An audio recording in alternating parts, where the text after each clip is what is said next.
just explain something. Generally speaking, if you're going to if you're going to stitch, you need like they're usually about a 1 centimeter allowance.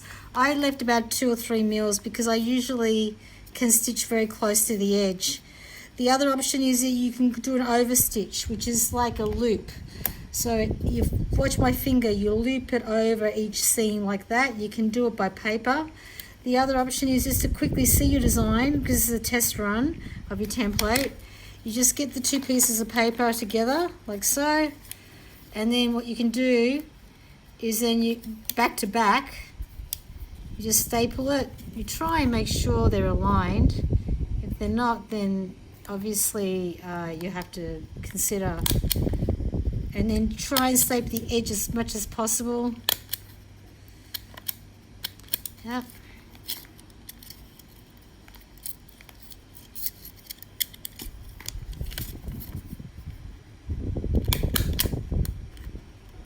I'm pretty sure you might have, if you don't have staples, just use a pin. Right? When you open it up, you can see the design pretty fast. Have a look at that. Okay? And you can open it up and put it on your face like that. And you can tell the size of your mask, how it looks. Now, there are 2 options for this mask. You can fold this way. You can add a layer. You don't have enough staples? Okay. Well then, have you got a needle and thread? Ah, all right. Well then maybe just think about how you would attach it. If there's no staples, have you got any like pins or needles or something else that's there, or a safety pin? Or wait your turn until the other students finish the stapler and then start working on your pattern. So you can do the first template with the pattern. You don't all have to use staples together. I'm just demonstrating the next stage without stitching it. Okay, if you want to stitch it, just remember to leave a seam. I'll type that into the document so a lot of you don't forget over the holiday breaks and next week when you want to do your finish, your final.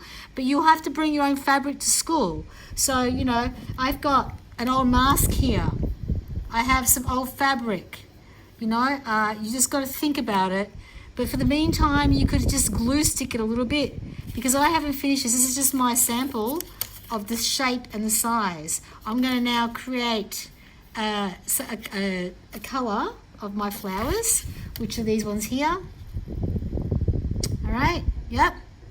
And I'm also, because I want to create these colours, which are based on this swatch. So purple, orange and yellow. I've done the orange like that. Yep. Now I'm going to use the yellow for my texture. Right?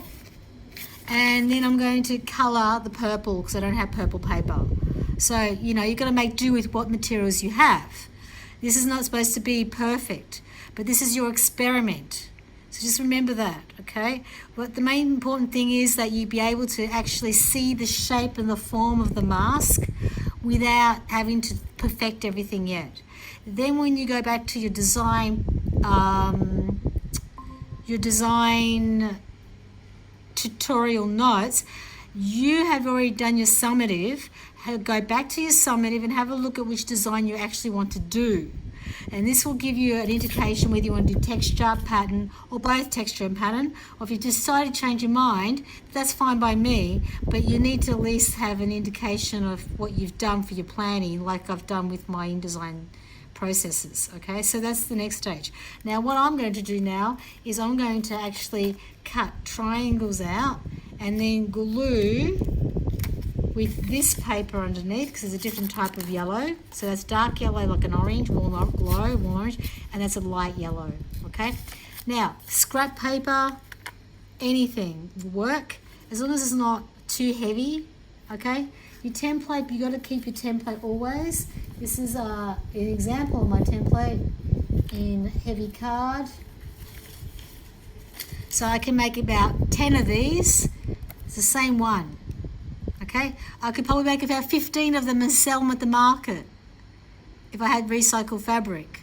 So you can rip up your old jeans at home, have some fun, okay? Just make sure next week, if you have some of these spools of thread, as well as something like a needle to thread it, that'll be easier. Now I can show you how to thread up with paper now, but I think I'll wait till next week when you bring your materials in. But you need something like that where you can pin things down using pins, and you've got some thread, and that's a quick unpick.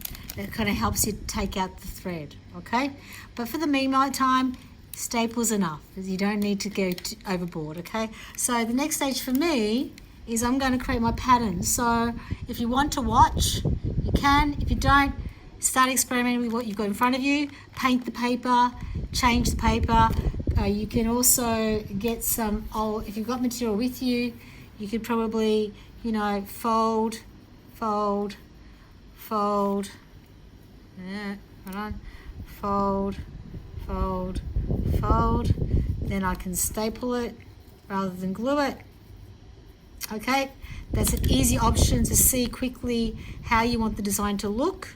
Okay, this is like elasticized. So for me, I'm going to actually fold this in half like this. All right, and use it for my elastic like that. All right, but for you, you might have another option at home for elastic on the side of your mask. Okay, so I'm going to do that now. I'm going to fold this in half, and I'm going to stitch this live so you can see it. So they should be able to do this, Maria, by the end of today, just with a piece of paper, a template, and a stapler. They don't need anything else. If they don't have a stapler, they can stitch it across here. Any questions? Oh, you got a question? Hold on, let me finish. Oh, wow.